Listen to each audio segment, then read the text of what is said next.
5 o'clock, according to my watch, and we will get started. I did not realize that in being president of this organization that my 2 annual meetings will be virtual, but they have been. So if you were here last year online, we're back here again, but we are most hopeful that this is the second and final one of these we're doing. And soon to be President Al, we look forward to having an in-person meeting on campus with you soon. Great. I'm looking forward to that also. Good. You all should be able to see our agenda, and we will follow it as much as possible, unless Al finds another cousin, and we will chase that relative. Okay. We are going to look at a year in review, and even though the year's obviously been quite different, talking about an understatement, but in many ways, the Friends of Joyner Library and the library itself has continued doing the types of things it always done in a different medium, no doubt, in a different way, but still providing student support. And you can see the 5 symbols and the types of things that we are going to touch briefly on in giving you the year in review. As we look at some campus images that Heather has put together, and I want to say up front, Heather deserves a lot of credit. We appreciate all her work on pulling this together. The campus looked different. You can see students in classrooms, although I am glad if you heard the CDC today, those of us who have been vaccinated do not have to wear a mask inside anymore. Now, the young man on the skateboard is, I understand, a member of East Carolina's NCAA skateboard team. And I hope we are ranked in that before too long. You know, one of the fascinating things I remember going into the library, one of the last times I went in, I think I'm right about this, ladies, and I say ladies, our library staff, there is a rack for skateboards. Is that not right? That there's a place where students can park their skateboards.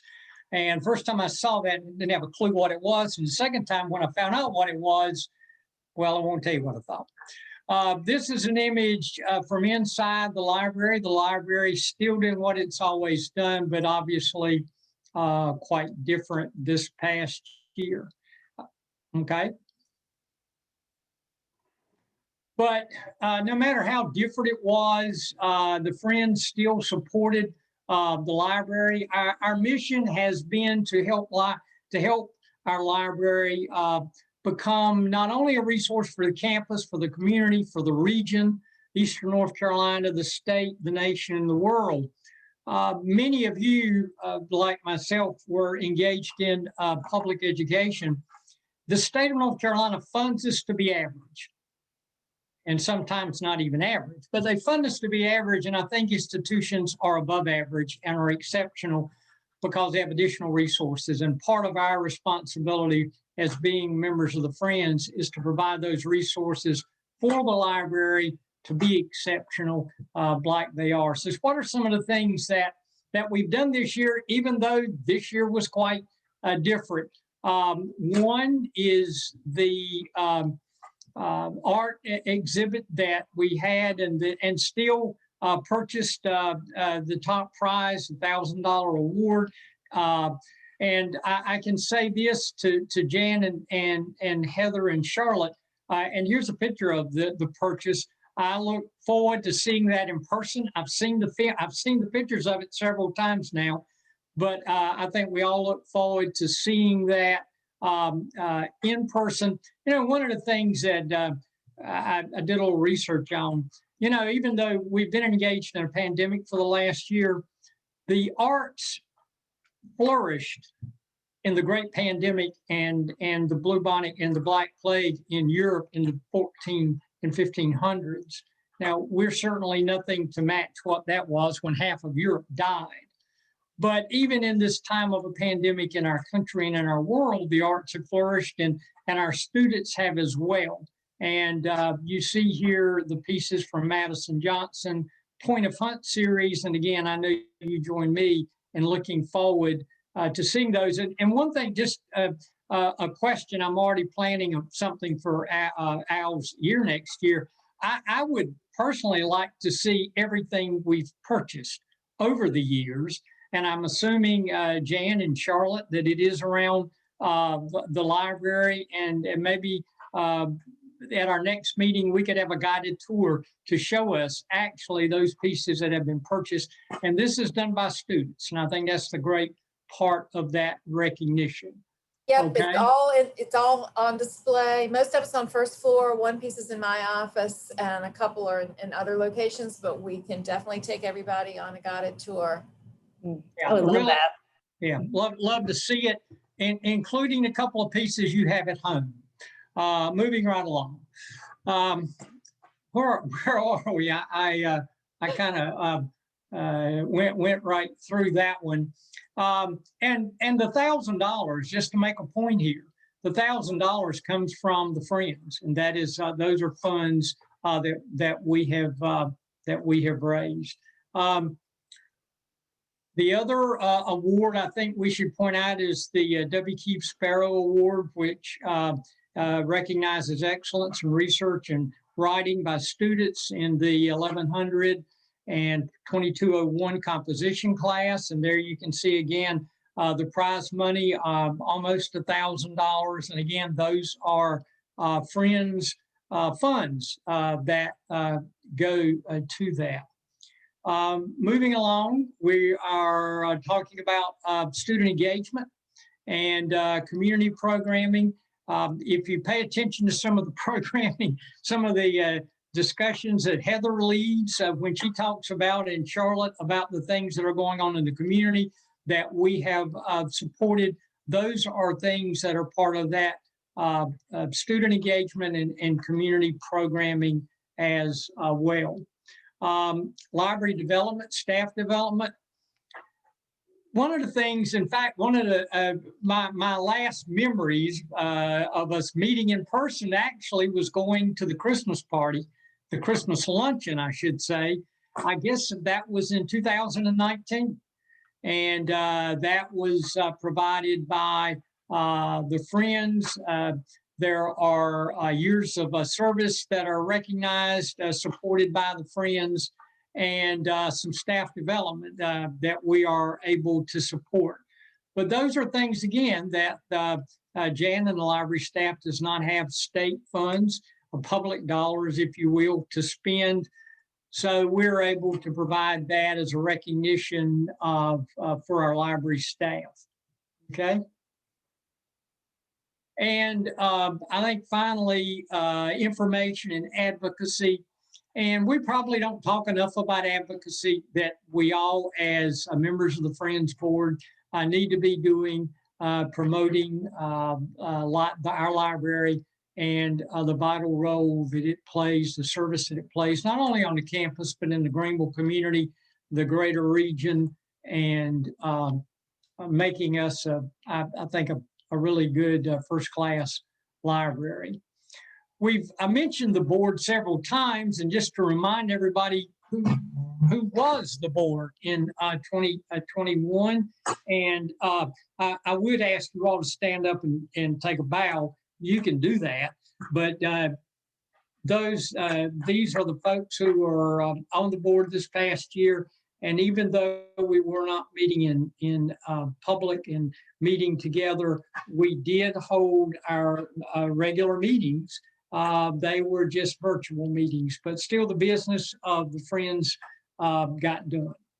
And this group, we do have one of our members who is rotating off, outgoing board member, Barbara Price, and we want to thank Barbara for her service and help on the board as well.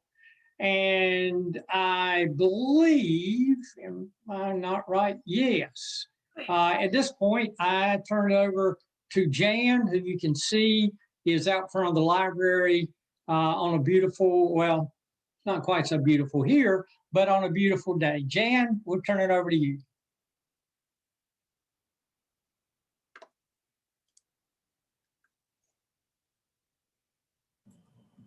Thanks, thanks, Mike. It is a beautiful day in Greenville indeed.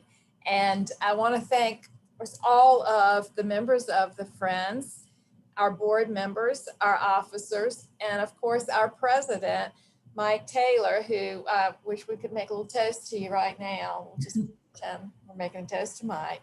There you go. What a year it's been. And we know that many people have suffered losses and missed opportunities and so on. And so our sympathy goes out to everyone who has been in that situation. But as Mike said, the Friends have done their work throughout this year. And, you know, there have been challenges for sure, but I'm really proud of what we've accomplished through Mike's creativity and leadership and the proactive work of all the members of the board. I'm proud of what the library has accomplished over the past 14 months in terms of meeting our student needs, our faculty and staff needs, and working with our community in many ways. And you all heard about some of those during our programs, and you'll hear more during the presentation from our librarians later on. So I don't want to steal their thunder and go into that too much. But I was at the commencement, at one of the 3 commencement festivities on Friday, and that was really great. It was so nice to see the parents, the family, the graduates out there in the stadium, seeing the big screen, seeing Chancellor Rogers, who did great. Preston Hans was here. It was wonderful. It was just such a happy time. And at least I think that 5 o'clock ceremony probably had some storms because I had them when I was driving home, but the one at 9 was just beautiful weather for that. So again, we're here at this part of the session really to recognize Mike. His steady hand, wit, and determination kept the Friends active and engaged, even though we had to forego the Friends signature event, the annual banquet and speaker, both in 2020 and 2021. I really missed Mike's running commentary on events and people of the day while he was emceeing. But he's not off the hook. He's going to still be active in the Friends as past president, but also as chair of the membership committee. So he's going to be wearing a couple hats, and I'm sure he's got another ECU one in reserve there just in case he needs it. And I bet we can rope him into emceeing at the banquet in 2022. Mike, it's been such a pleasure to work with you over the past few years. I value your insights and opinions on all issues, even when we agree to disagree, which we've done a couple of times, not about Friends stuff, but just about other things. I look forward to moving back to in-person meetings and visits, really enough with communicating through email and Zoom. We hope that you enjoy the gift that I hope you have there with you in recognition of your service as president. And if you've got it there, let's find out what's inside. Hang on a minute. I just opened the top of the box. Okay. He was prepping. Yeah. Oh, it is nicely wrapped. I was told I could open the outer box, but I didn't even do that. I didn't know. It's not ticking, so that's always a good sign.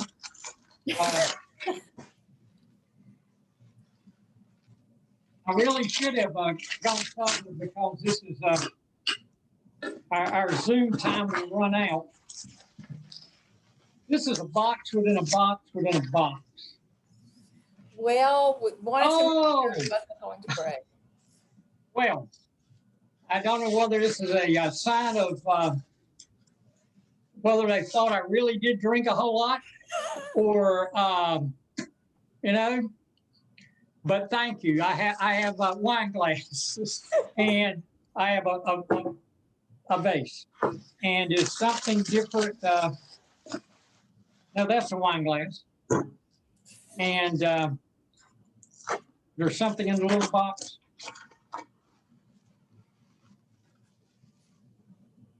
A corkscrew. Oh, well, I must confess, I have not seen these in a long time. Cufflinks. Cufflinks. Cufflinks. Cufflinks. Thank you. Okay. I appreciate it, and I need to go fill up one of these glasses. All right, we'll let you do that if you want to, while I turn it over to Regina. You get a little bit of a break right now, and I'll turn it over to Regina for the election of the board of directors. Thank you.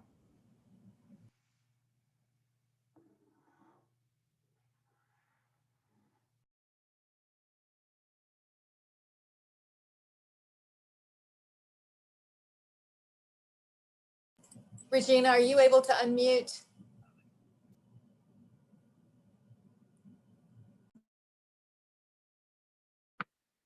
Hello, everybody. How are you doing?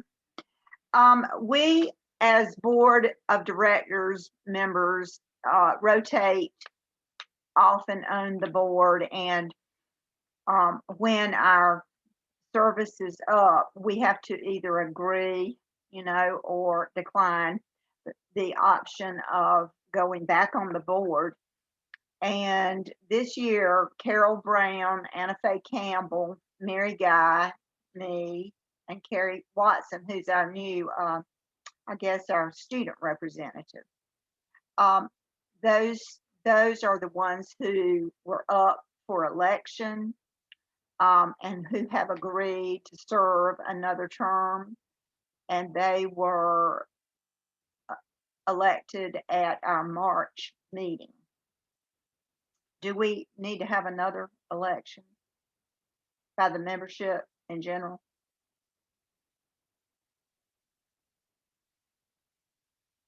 Can anybody hear me? Yes, I had to grab the mute button there. I would say, just formally, why don't we do that just for the record, so we have minutes established, so there's no coup somewhere down the road and somebody says, oh, it wasn't illegal. We don't want any. Well, I won't go there. Right. The board has elected the slate, and now we're asking for the slate to be elected by the membership. That comes from a committee and does not need a second. How about everybody in favor, raise your hand, wave at us, so we can make sure, it's not a cutout dummy, that you really are there, okay? The chair is going to say that was unanimous, and of course there would be nobody voting no, so that passed. The next bit of business that we have is the election of officers, and we are very fortunate that we have been served by Mike for the last years, and he certainly leaves big shoes to fill, as they say, but we are in good hands with the president, Al Jones, who's been elected, and Kay Dotson, the vice president, and Mike Taylor, who has agreed to serve as secretary. So we would like to place this before the group for election. Thank you, Regina. The floor is certainly open for other nominations for secretary. We would entertain any volunteers for that position. Hearing none, we would ask you to vote for this slate of officers. So again, would you raise your hands? Thank you for that. And Regina, is that, did you have anything else? I want to turn the meeting over to our president, Al Jones.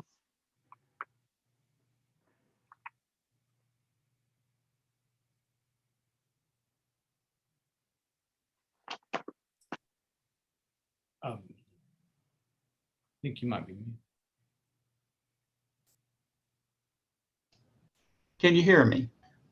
Yes. Yes. Okay. It's my pleasure to recognize a donor to the Patrons Wall, Ernest Avery, who is a board member, made a donation in honor of his parents in memory of Magdalene C. and Ernest L. Avery Sr. And I'd like to mention that the Wendell and Elva Smiley Patrons Wall recognizes individuals, families, clubs, and organizations who contribute $1,000 or more to the Friends of the Joyner Library Endowment. And contributions may be made over a 3-year period. And donors are honored with a permanent plaque on the Patrons Wall located inside the entrance to Joyner Library. This is a way that you can support the Friends of the Library, as well as to honor people who mean a lot to you. I was interested, I'm going to take over from Mike's running commentary here, and when I saw the name Elva Smiley, it made me smile because that was my mother's name, and you very rarely see that. So thank you very much, Ernest, for this donation.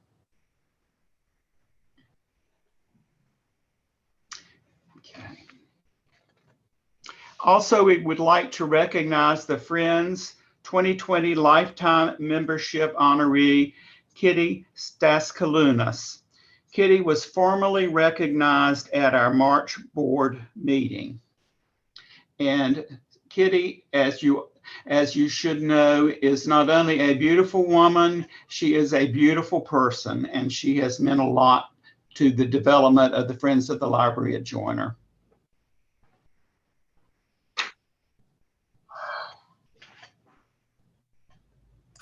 Thank you. Thank you.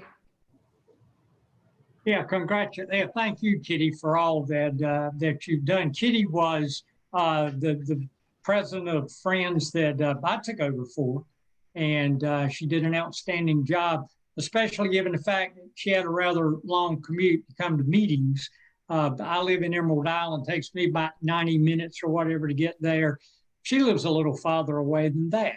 So we always appreciate, yeah, we always appreciated her presence, and when she appreciate all the work that she did. So Kitty, we're sorry we could not do this in person, but we do look forward to having you back at either a meeting or events in the future, at least for our hopefully our spring banquet of 2022.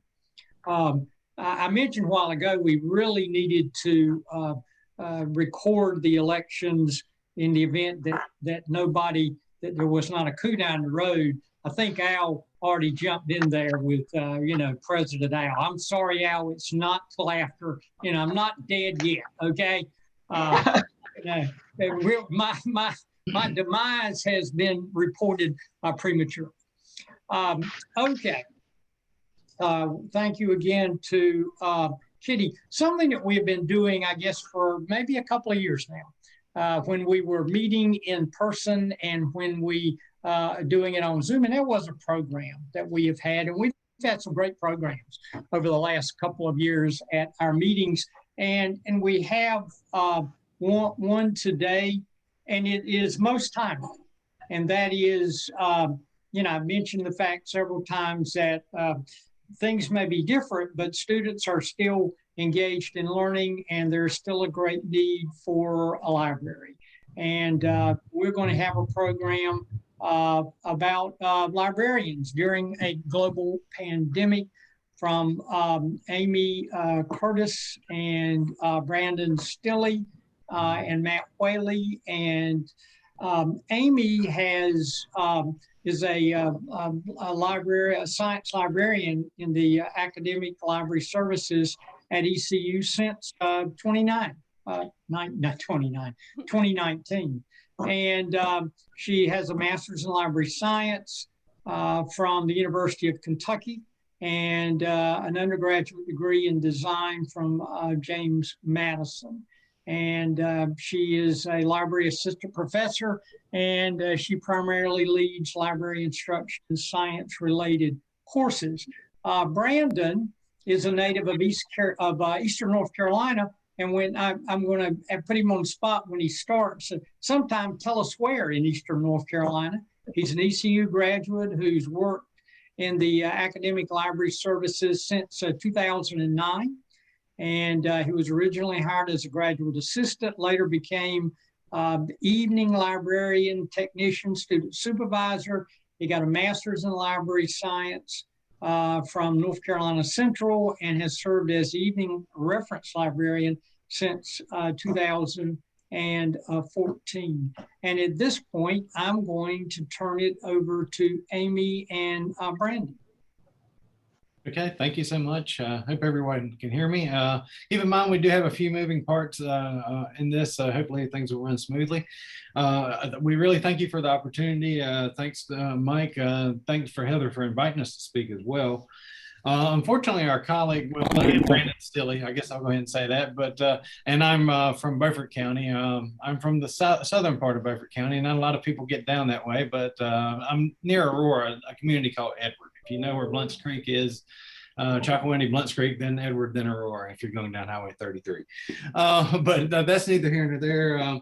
I'm Brandon Stilley. Amy Curtis will be co-presenting with me today. Unfortunately, our colleague Matt Whaley, if we're using sports terms, is on the disabled list right now. He had minor surgery, so he's not going to be joining us today, but he really did want to, and because he contributed a lot to this project. But basically, we're going to be talking about a few things today. I guess when we first formed the idea for this, without getting too much into specifics, it started off as two different projects, and it kind of, I guess, blended into one project, and it did so pretty seamlessly. And we'll talk about that more in detail, but we'll be talking about the origins of the project, each person's role. We're just going to touch on that a little bit.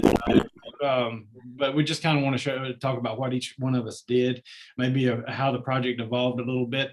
And then the stars of the show are not really us. It's going to be the videos of the people who submitted the videos to us. So we wanted to get librarians' experience during this time.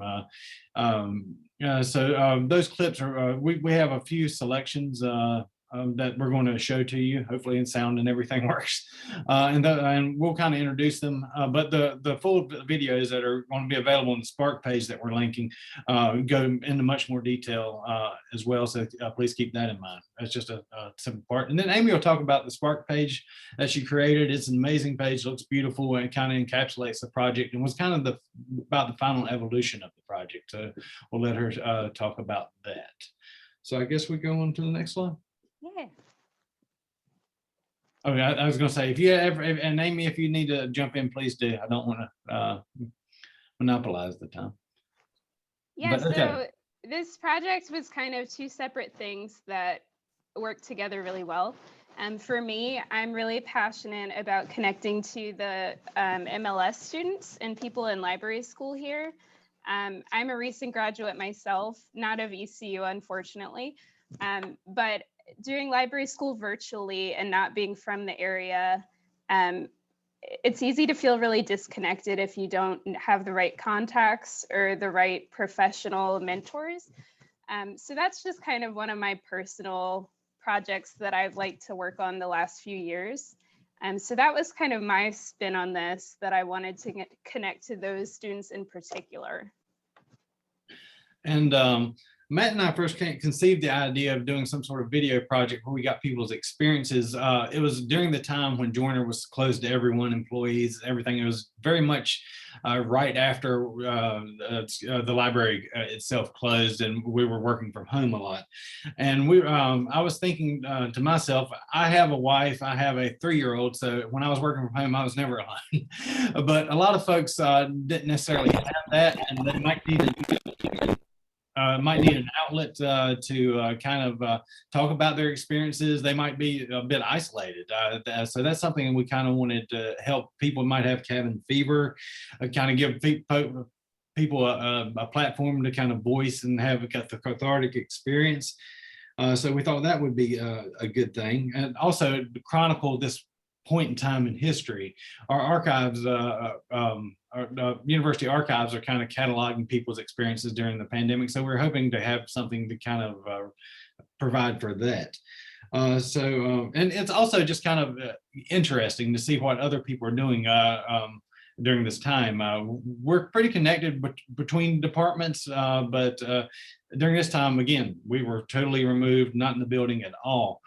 So we kind of wanted to see what was going on with that. And then when we were writing our goals, Matt and I developed our kind of our version of it. And then we heard about what Amy was doing, and we thought we could easily tie in kind of what librarians are going through during this time, and what advice we might give to prospective library students, library science students. And so, yeah, it blended together fairly well. But that was the origins of it. In terms of how roles were divided, Matt and Amy did a lot of the heavy lifting with this. I helped with planning and I helped with outreach. My primary role was I sent out the emails soliciting responses from people. I was particularly the initial ones, the video ones. But during the editing process, I didn't do a lot of the video editing, but I did make some suggestions. My major contribution was after Matt had done a lot of the initial video editing, I suggested, hey, maybe we could put some music in at the intros and the exits, and found a website where we could get free music as long as we credited the person who composed it. Matt himself did a lot of the initial video editing. Amy also did a bit, and I'll let her talk about that more. I wish he basically taught himself how to video edit from doing this. So it was a big learning process for him, but he helped with planning as well. And then I'll let Amy talk about her role. So I'll show you this in a minute, but I ended up creating something called a Spark page. So I'll show you where it exists, and they'll put the link in the chat too. So feel free to check it out later more comprehensively, because we won't go over everything that's included in it. But that's kind of a good way to put together different videos and photographs and visuals in a kind of visually pleasing manner. We also did an event catered towards MLS students where we had different panelists. So the three of us, as well as a few different people from different departments, we recorded the session and we promoted it to the listserv and the social media through the MLS school. And while we didn't have good attendance at the time, I did hear from quite a few people that they did watch the recording and found it helpful. So that was kind of a nice experience for all of us to just casually talk about the last year, kind of looking back and what's changed, and hopefully helpful for library students as well. The other thing I wanted to say, when we were doing our outreach to employees, we initially thought just videos, but other people were sending statements that they wanted to include, photographs that we could include, and that kind of thing. So we did open it up a little bit more, depending how comfortable people were either videoing themselves or if they had the time to do that, just depending where they work. So we're going to show you a couple different curated clips of the videos. We're not going to show you the whole things, and we will show you where they live. So please feel free to check them out in entirety later. Okay. The first one I want to show you is appropriately our boss. David Hazel is the interim head of research and instructional services. He is he's also the graduate outreach coordinator. He does a lot of good work, and to set the stage for this particular video, and hopefully it'll play right, I'm going to be sharing that particular thing. Let me actually, I guess, share the screen right quick. Host, I cannot. It says host disabled participant screen sharing. I don't know if y'all can fix that. Okay, all right. Let's see. There we go. I'll share my desktop with you and then pull that up. And this is David. Everyone see that okay? Yes. Okay. This is David. And to set the stage for this, he recorded this actually around August, just before school was about to come back into session. There's a lot of uncertainty about, and a lot of preparation went in for students returning to campus, but there's still a lot of uncertainty about what our role would be, just how things would go. So he talks a bit about that here, and he also talks about advice he would give to library science students, particularly given the fact that we had to change a lot of our mode of instruction during this particular time. So I'll let you hear from David for just a little bit.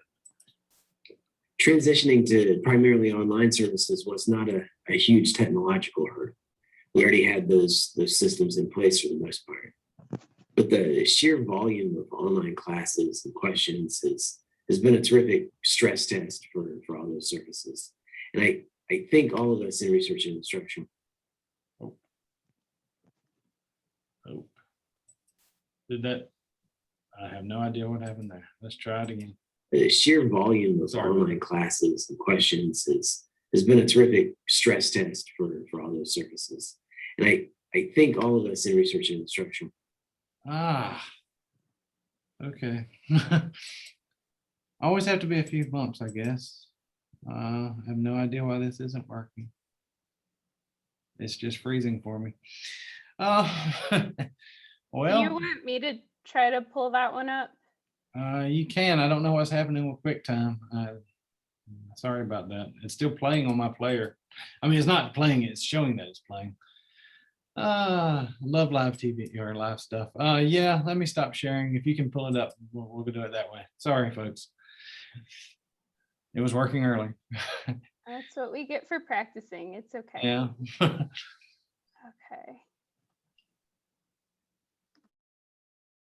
I have. Give me 1 second. This is not the right one. Okay. I can try to do the YouTube thing if you want. No, it's okay. I have it up. It'll just take me a second to get there. Take two.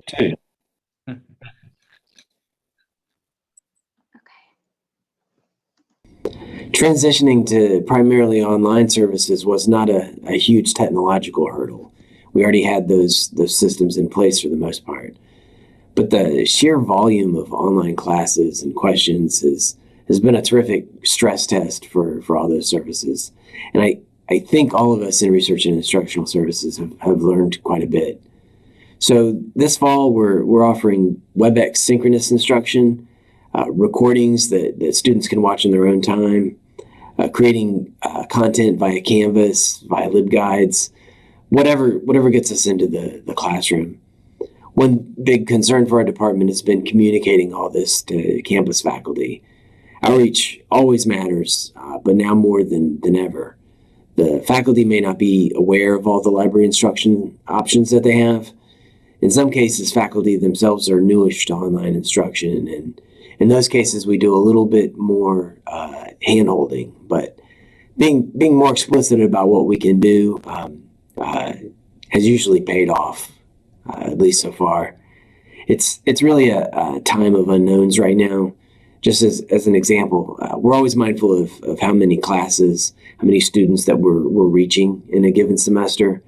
Our instruction statistics, our consultation statistics, these are statistics that we report on, and they're an important measure for how successfully we're promoting research skills and information literacy on campus. But what do we measure ourselves against when everything suddenly goes online? We have a robust consultation service called Book a Librarian, where we meet with students, faculty via Webex personal rooms, by phone, by email. But with no current option for seated consultations, how many fewer students are we likely to see? I'd like that answer to be zero, but the truth is, we all have varying degrees of comfort with web conferencing and other kinds of remote communication. So we do what we can to encourage faculty to promote the service with their students, and we do our best to get those students where they need to be as they work on their assignments. Likewise with orientations, with open houses, other kinds of campus events, we participate at every given opportunity, very mindful of how precious these chances are to connect with students and to promote the library services. If you find yourself entering the field in the near term, I'd encourage you to get comfortable with online support. I expect even when things return to normal, there'll be an increased demand for online services. I'd also encourage you to think about how we as librarians go about promoting library services to our patrons, all the ways that we can help them. The ability to put together quality tutorials on library concepts is also more important than ever. Asynchronous tutorials may not feel like the most satisfying way of instructing on library concepts, but they may be the only way that we get any penetration into a given class. So it's an exciting time, but it is one that requires skills we may not traditionally think of as core to reference librarianship. I'd just say that across all my years working in libraries, librarians have been adapting to new technologies, new softwares, new service models. It's part of what keeps working in the field interesting. So good to know some things never change. Good luck out there. Okay, and that was David again, and he basically summed up our feelings at that time perfectly. It was a time of a lot of uncertainty. We can answer a little bit about how things went as far as statistic keeping and so forth later, but it was a time of uncertainty. I think he captures that there. The next one we'll be showing you is Larry Houston, Lawrence Houston, who I believe I saw in here earlier, so I'll say nice things about him. No, he's a great guy.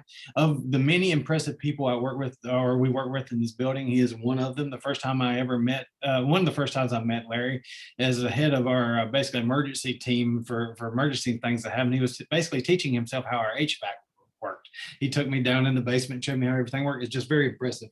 But in this clip, he's talking a bit of, you can see it from the process. He did a whole video of his lab at home where he does book conservation. It's just fascinating to watch him work. But Amy went back and interviewed him as well. He had kind of put a music overlay over it, but Amy went back and interviewed him and asked him some specific questions. And he talks a little bit about trying to get books in the hands of people during a pandemic, but he also talked about some classes he taught related to paper making, book preservation, and how different it was. Usually it's very much in person, but in these cases he had to do them online and kind of shift gears. So I'll let Larry do the talking for himself there. I've had to do a couple of instruction sessions during COVID, and it's kind of difficult because instruction sessions with rare books involves typically handling the rare book. It's very different than a digital delivery, and you don't get the same aspect of paging through a rare book that's 500 years old when it's only shown on the screen. One of the cool things about libraries that differentiates us from a museum is that it's our job to go and put the item in the hands of the patron directly, ensuring access. Patron wants to see a 500-year-old rare book. It's my job to make sure that that rare book can end up in their hands. We needed to involve extra precautions, both for human health, but as well as the health of the books. Hand sanitizer. Normally, when you're touching items between people, a lot of times people would be using a lot of hand sanitizer. Unfortunately, the gelling agent in hand sanitizer is actually deleterious to paper. We had to come up with alternative solutions to allow people to either sanitize their hands or switch out with gloves, which is something that we don't actually condone using with rare books and paper typically. We had to come up with alternatives for handling items. One of the classes that came in was actually a hybrid class. Some of the students were physically in the classroom, and other students were coming in through digital video services. So it was really kind of challenging to go and get that process to be seamless. And it was kind of nice that the library has one of its classrooms set up with a large number of computer screens along every single wall. Not only could the students that were virtual partake in the class, but everyone, regardless of which direction they were looking in, could see their fellow classmates and listen to their comments, and still were able to engage with them even from a distance. It's been a challenge to socially distance people around books. I've also done a number of teaching projects where we went outside, did a class not with rare books, but in terms of the history of paper making. We were making some historic style handmade paper, finding new ways to go and deliver things when students either need to be fairly distant, when they have to handle multiple items, finding ways to kind of overcome those hurdles. So when we first started shut down from COVID, everything was super uncertain. I wasn't sure if I'd be able to re-enter the building, if the campus was going to be completely shuttered. It was also difficult trying to figure out handling protocols. We didn't know how contagious a book would be. When books get returned to the library, we don't know exactly where the patron has brought them. We wouldn't know the book's exposure to COVID. Trying to figure out what are appropriate precautions for books and what's going to be safe for books in terms of disinfection or just waiting patiently for it to become less infectious was a really big challenge and hurdle early on, because we didn't have really good data on if a book could be contagious enough to pass on COVID to the next patron. Would it be appropriate to go and use UV radiation to disinfect everything, or would that cause damage to the paper? And thankfully, we've found out that over time, letting the book sit in the book drop for a day is more than sufficient to let the COVID that might be on there just kind of die off. It tends to be very short life as an aerosol, but initially it was kind of scary. Various libraries were going with 7 days of wait period. Some were going with 8 hours of wait period. It was all over the spectrum. And so being able to get better data on how to open the library and be safe with book handling wasn't something that I ever really had to think of. I never had to worry about biological contagion, how to handle a book safely. Many institutions, when COVID hit, because they were closing their physical buildings, they switched over to a lot of digital delivery modes. They were limiting who is coming into the building, who is handling the books, and who's digitizing things. That anything that was going through a digitization queue would get a priority. It would be something that would jump to the top of my pile of things to triage, because I knew that that might be the only way that a patron would be able to get access to the material was digitally. Many libraries saw a huge uptick in their digital delivery services when they shut their doors. Making sure that we're able to maintain those critical functions was really kind of key.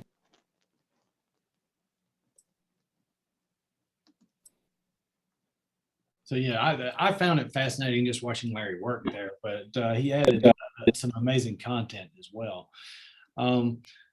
The next person we had, I guess I'll let Amy's queuing it up, but she's also was going to talk a bit about it. It wasn't just the main campus library that participated. Lawpus Health Sciences Library, and at least 2 of their librarians were very enthusiastic about participating. And I think since she has it up, I'll let Amy talk about why she selected this particular section. Yeah, so we also reached out to Lawpus, as Brandon just said, but the other thing we did was intentionally not give people too many directions on what to talk about, because we didn't want to color anybody's kind of reflection, and we didn't want to box it into being just about work day to day or just about one particular aspect. So that made the results and every response that we got that much more interesting. I picked this section of Jamie's talk. She talks about kind of the importance of keeping up with your own mental health, working mainly virtually as we're all kind of going through this collective experience, and also trying to work with students and professors virtually as well. And then she talks about just kind of how work has changed day to day. And this one's a little bit shorter. Also really important to keep your mental health and your stress levels in mind, because at least for me, it's been easy to kind of do a lot, get stressed out sometimes. And of course, you know, the mental and physical effects of the pandemic are affecting all of us. So I think, you know, living and working in the same environment is challenging. The social isolation, even if you're introverted, you're starting to really miss people by this point in time. And I also think there's been so many webinars and different presentations about self-care and how to take care of yourself during COVID, how to cope with mental health issues during COVID. And that's all fine and good. But you can almost start to feel like it's a checklist where it's like, am I exercising enough? Am I eating healthy enough? Am I, you know, doing everything I'm supposed to be doing? And the fact is, you may have sleep issues. You may have a lot of stuff going on right now. I know for me, you know, my circadian rhythms just seem a bit off because of what's happening. So I feel like it's really important to just understand yourself, be kind to yourself, maybe not watch so many of those webinars because it can almost start to feel overwhelming, like you're not doing everything the way you're supposed to be doing. So that's just been my personal feelings about the pandemic and kind of the effect it's had. And lastly, I wanted to say that as a profession, I believe in a lot of ways the pandemic has almost strengthened my liaison position and some of those relationships because people are really needing your help right now. There's a lot of classes or internships that used to be in person or research experiences that were in person. And now they've had to move online. They've had to completely readjust everything. So I've had tons of faculty members reaching out to me saying, hey, I had an internship. Now I want them to do a literature review study and do that instead. So for me, I think my workload, they definitely haven't forgotten me. It's almost increased in some ways. So I think for librarians as a profession, there's a lot of things about this pandemic, especially with health information, where we're very needed. I think if we have to demonstrate our worth, we've really pulled through for a lot of people right now. And that was Jamie. And then there's one more short clip I'd like to share from Amanda, who's also a librarian over at Lopez. She just puts it pretty eloquently here at the end. 1 second.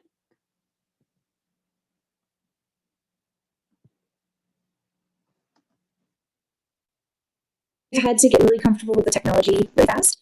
But again, I think that because we're all dealing with the same types of interruptions and the same types of, you hear my dog shaking, the same types of internet reliability or not reliability, I think it just humanizes all of us and makes us realize that we can't take ourselves too seriously and we can be professional without being perfect all the time. So that's been really interesting.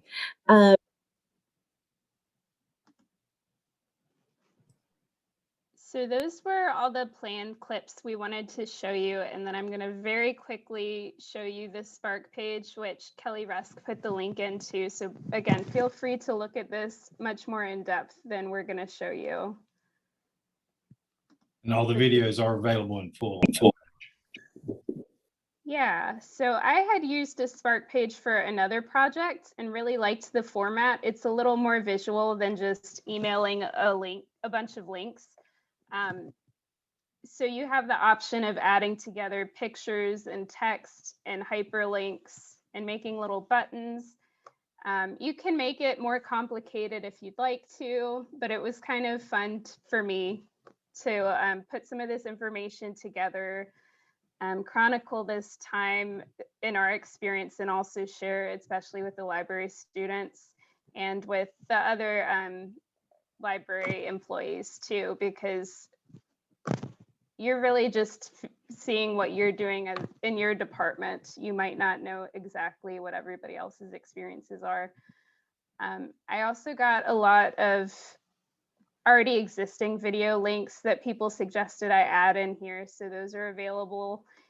Some of the pictures of updates of the library that we made to be COVID compliant and increase safety there. I wrote out some of those things as well. We have the reopening plan from 2020 in the fall. Some of pictures of the increased signage we put up by the Research and Instructional Services Desk, just to further help patrons and students. These are the videos that we just showed you from, but there are additional ones that we didn't have time to display right here.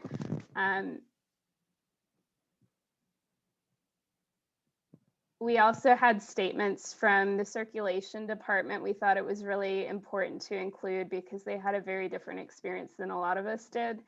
And they saw like increased usage and were at the library much more often than we were some of the other departments. But this is the Spark page. And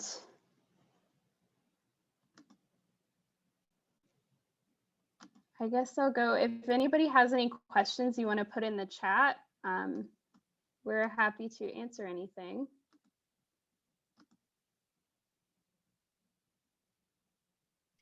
But Amy's point about circulation, I might be wrong on that. I'm sure Jane can correct me on that. William, the head of circulation, was there at one point.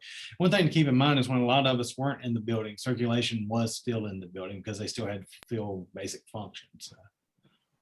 their experience is pretty interesting. But otherwise, I guess that's all we had.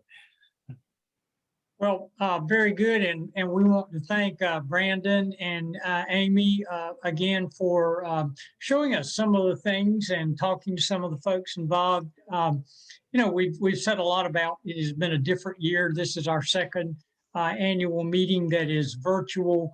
I guess the constant in this has been the library staff, and I want to recognize Ashley, who I haven't seen her, but she's been listening for her work, and also Charlotte and Heather and Jan, who have really done a great job this year. And we look forward to meeting with, there's Ashley, hey Ash, to meeting with them and with the entire board beginning hopefully in September, maybe. I know we don't have a schedule yet of meetings, but we do look forward to that.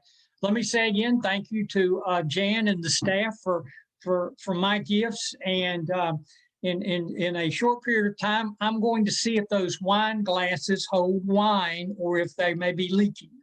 But if they do, I'm going to try them out. If they leak, I'll try to catch it before it hits the floor. Duct tape works on anything. But I do appreciate that and recognition in the card that was included.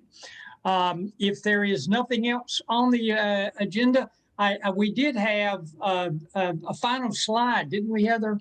Didn't we have a final slide? The adjournment slide? No. We do. It's the pirate. The pirate. I know you. Whether you're a football fan or not, a sign of returning to normal is when we can fill up Ficklin. And like I said, whether you're into football or not, that reeks of something else. And we all look forward to that day. And if there is nothing else, we stand adjourned. Thank you. Thank you, everybody. We appreciate everything you do. Look forward to seeing you in September, if not before. Good seeing you again, Kitty. Thank you, everybody. Thank you. It was great seeing everybody. Too long. It's been too long. Yeah. Thank you all again for the opportunity to speak to you. Appreciate it. Thank you, Brandon and Amy. We appreciate that. Thank you.